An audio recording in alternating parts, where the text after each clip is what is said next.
Welcome to Clement Time. 11. So yeah, last time I ended it on a very professional cliffhanger where I found loads of holes in the sills. There's also one down there, and I think there's a tiny one there too. I'm kind of undecided what those holes are about, because that one there appears to have been put in deliberately to access something. And it's, I mean, I'd say it's been ground out with a grinder, but I don't know, like a hamster on speed might have done that.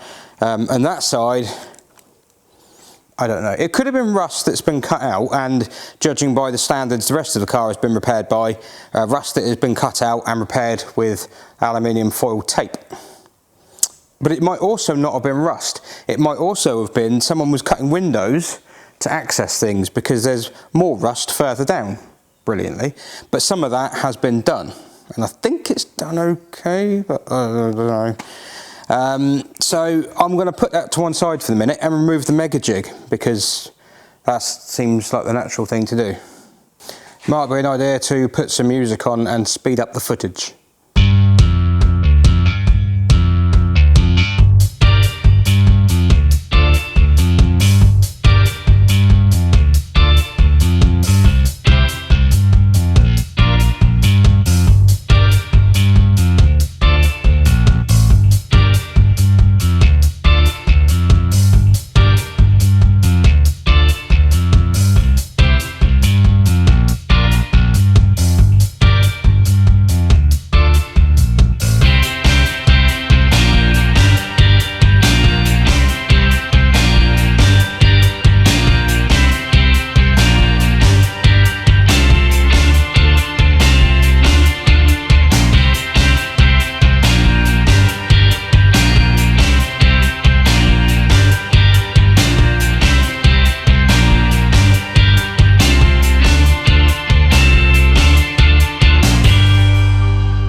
Why am I removing the mega jig?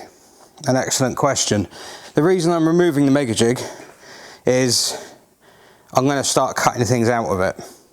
Not the mega jig, the car. Because I've been stopping and thinking and then going and then stopping and thinking again. And I'm in that never-ending cycle of thinking and then overthinking and then thinking, oh, I could modify this to do that and then line that to that, and it's just... it's never going to be millimetre perfect. So what I'm going to do, I've got these, and these will give me something to align windowsill rubbers with, but having also discussed with one of the parts supplier I probably use for most of this stuff, they've said that the channels that these rubbers go into, the replacement ones aren't very good. Like, they don't fit very well, and they're not exactly the same shape, and they have to be bent and manipulated. And you think, well, if they have to be bent and manipulated and all that stuff, why am I faffing about making it all perfect on here? So I'm not going to bother. I'm also slightly worried the mega jig is holding Clement together. So, in theory, I don't know how heavy this is now. Quite heavy. Oh no, it's not that heavy. There you go.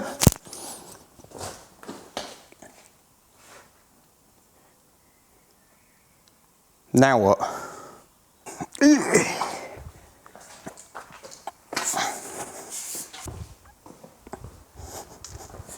Yeah. It's not actually that heavy.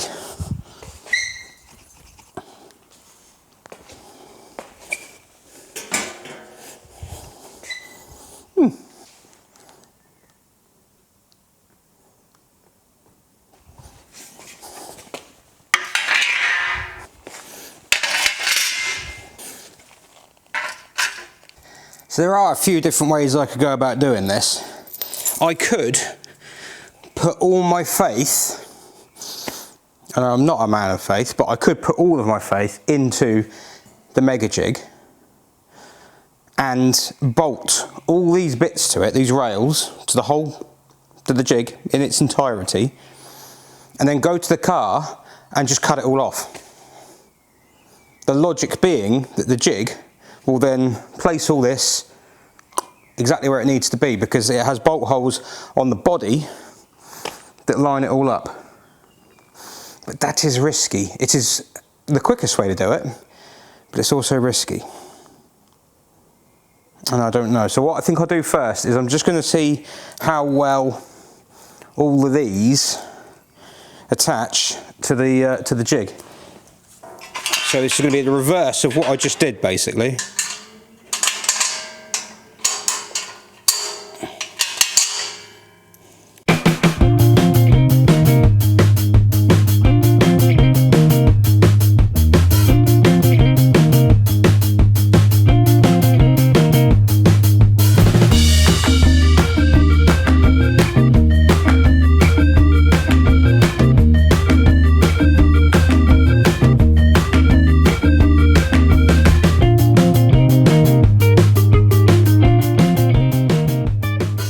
What's going on there?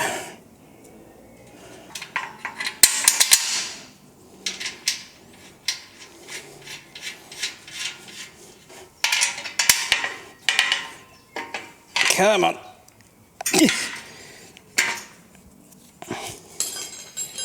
That one's just a little bit tight. This was the side that I thought might be trouble. I wonder if I've got anything I can pop this jig up on. Slightly overkill perhaps, but I don't want it to bend the roof or the rails.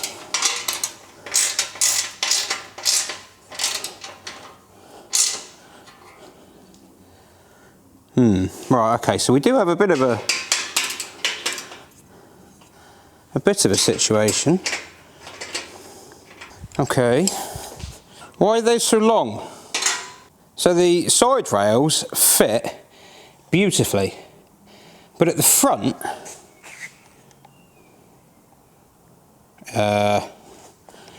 there is an overlap, both sides, but they do fit. So that is a DS roof rails. It's possible that they've been left over length deliberately so that you can cut them down. Yeah, I mean that does happen. I don't think they're meant to overlap. The rear ones do. They overlap at the back, but the front, I'm pretty sure, they're just butted together. Right now I am edging towards just being stupid, being brave, and just cutting the whole roof off and doing it in one hit. It might even make sense to weld that to that on the jig. I mean, why not? Holes are all in the same place, hopefully. Right, I think we need to go and look at Clement and see what's going on with those joins, because the rest of it is spot on. So this is the joint we're looking at, and that's flush. They are flush welded together. There is a small hole here, although I don't actually think that's supposed to be there. No, it's not. That one looks like it's meant to be. That one not so much. How close, yeah, look, how close is this hole to the end of the rail? If that is indeed the end of the rail there, or the end of the windscreen rail, there's a bracket right there. That is really close. The hole is very close to the end of it. On the new ones, the repair piece here, I think that's further, I think that end there, there's a bigger distance between, God, it can't focus, Jesus, come on, it's just a hand. I think there's a bigger difference between the end of that and that bolt hole. I mean, I can measure it, that would probably make sense. There you go, so there's the jig. And my modifications are this rather ugly piece of metal welded here, and a piece of tape, and these extra brackets. So I'm going to do all these bolts up, which will pull it all tight to the jig. And then this here will give me a little place to draw a line where to cut this. And then when I bolt the side rail on, it'll also give me the same line where to cut it. And then I can weld them together. which I shall probably do on the floor, because I think it's going to be easier to weld them together rather than trying to do it on the car. 16 paranoia-filled days later. The mega jig is done, and look, it has the new roof attached to it, well, the new rails anyway, and yeah, it's ready. It's leaning there, enjoying a well-earned rest against this bonnet, and now I have to cut the original bits off of Clement, and that's kind of the point of no return, because once I've started doing that, yeah, right, I better get a grinder. Before I go cutting into this, I thought I'd give a quick rundown on thought processes and things and procedures. There's one of these here, and there's three others on the front, which is now 4, and I'm not worrying about those at the moment. Nope, because having at the beginning, probably of this video, the way this has worked out, decided or suggested that it might make more sense to try and make my own mounts for the window rubbers. I've since gone and looked at the other DS that's here. Well, it's actually not a DS, it's a D Special. And yeah, no, I'm not going to be able to make those because the rubbers that come down here, where these bends are, kind of like form part of the interior seal against the wind, so they're very visible inside, and they're thin and then they get fatter, and they're profiled and they're specific. So I'm going to have to try and make my own, or use the ones you can buy, the rails that go here, the mounts, the channel, and yeah, it's just goosed. So I've had enough. I'm wasting time trying to save bits of this. What I'm going to do, if some of this can be saved, great, but I'm not going to bust a gut trying to save it, because it's got holes there and there and there. Well, it's not a hole, but it's rust there. It's not great. So what I'm going to do is I'm going to cut this side rail out first. I'm going to go to about here and here on this B-pillar. The B-pillar may ping out of place, but it doesn't matter, because I have this plate here and the mega jig will realign it all. And yeah, basically cut either side of that, get rid of that. I do fancy taking that windscreen out, the top rail here, just because I want to get rid of it. You know, it's making me sad. So I'm going to chop that and that, and then when it gets to the top of this, there'll be kind of like a stump left either side, and I'm going to kind of grind back down and see. I think it feels like there's kind of like a base at the top of this. So we'll whittle that down and see what that's like. At the back, I'm not going to go all the way. I'm going to go back to about here, because of the way this overlaps. That'll all make sense later on. Don't worry about that now. So you're not worrying, it's not your car, is it? And then up here, this inner A pillar, I can feel, where does it stop? I did find it at here, right, so it's there. So I'm going to go from here, basically either side of the brackets, because the inner part of this upper A pillar, some of it I'm going to try and save, because I think it's actually fine, and that'll give me a guide, but the rest of it's goosed. So yeah, right, let's cut bits of Clement out.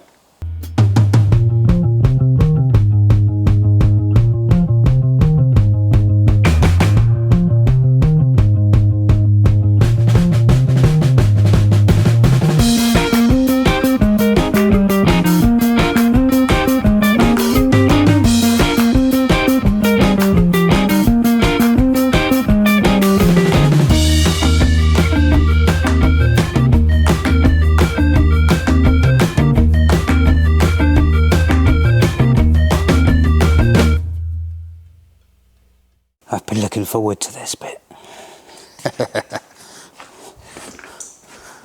Be gone.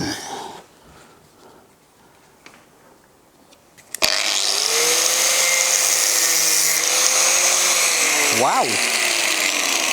I'll tell you what, that goes through filler really easily.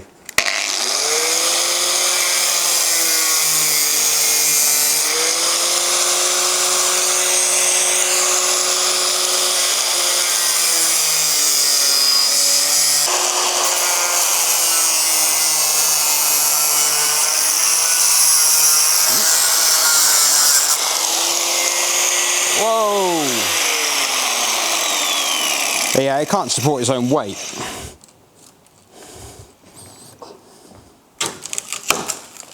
Don't need the grinder.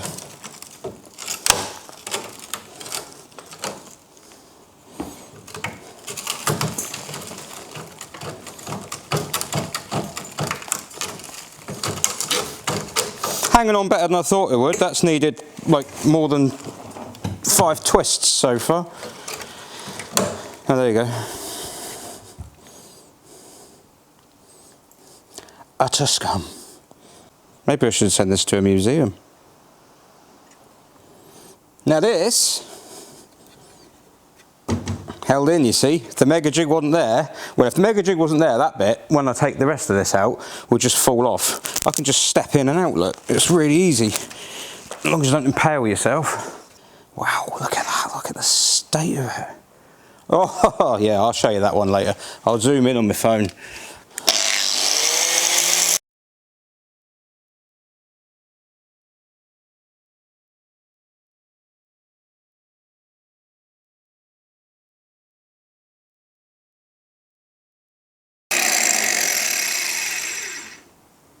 Nice. Move, welder. Now is not your time. Your time will come, trust me.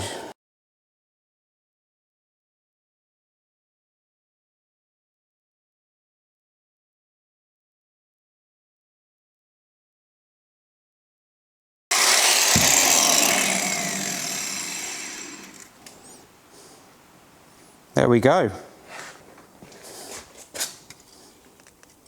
A piece of Clement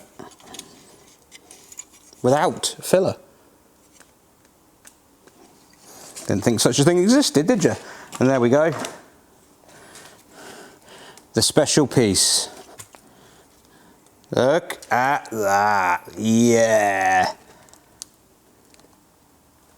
That is, well, you wouldn't make a submarine out of it, would you? Right. So here's the aftermath. Oh yeah, look at that, look at the filler. Is that not the most horrendous thing you've ever seen?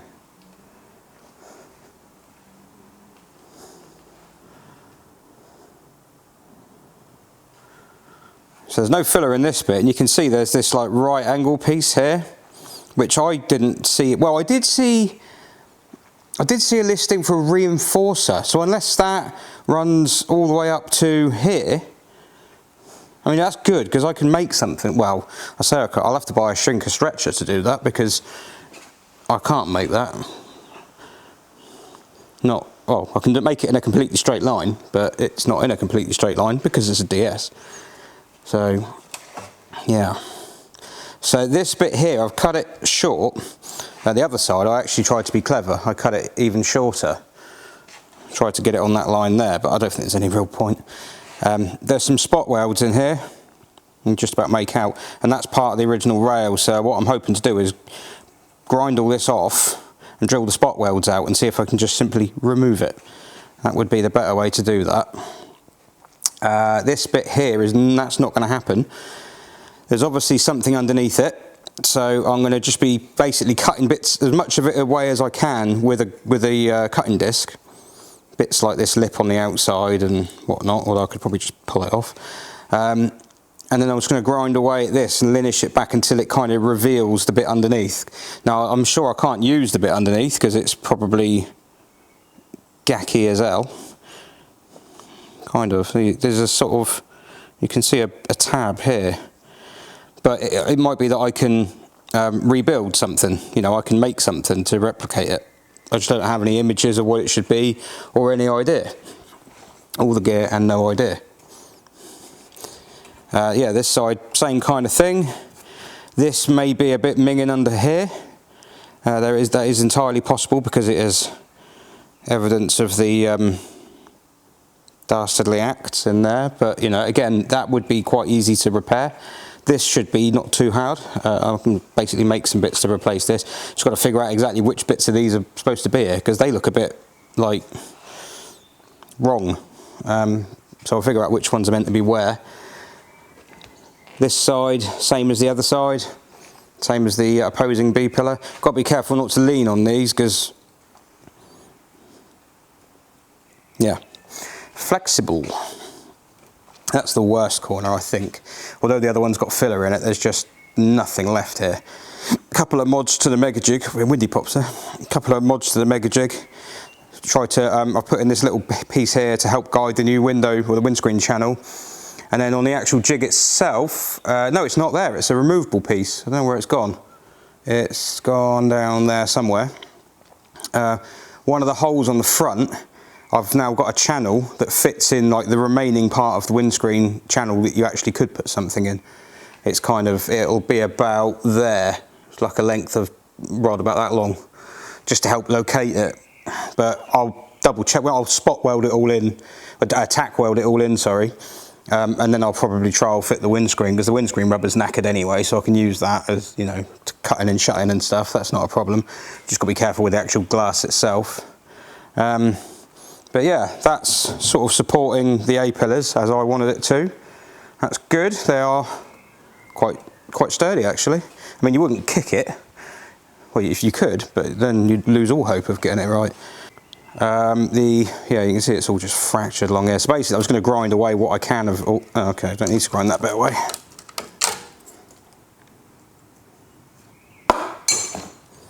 So, yeah, that's. I mean, that's just so bad. But I've got all the pieces for the front there, so that's good. The back end is fine. And then when it comes to these, I've got those alloy sheets I made, which I will use those because they'll come in handy. But I'm going to have to, yeah, I'm going to have to be, I think what I'm actually going to do is I'll do all the roof rails and everything, leave the door apertures so there's nothing in them with regards to rails there. And then I will probably refit the doors and sort of dummy fit everything and put the rails where they need to go for the rubbers to go in so that they actually work. But yeah, that's all cut off. I don't know how much time I've got today. I might do a little bit of grinding now. I might just grind this corner just to see what's under that. I'll grind this one, see what's underneath it, see what I'm dealing with. And yeah. But no, that's a Clement with no roof.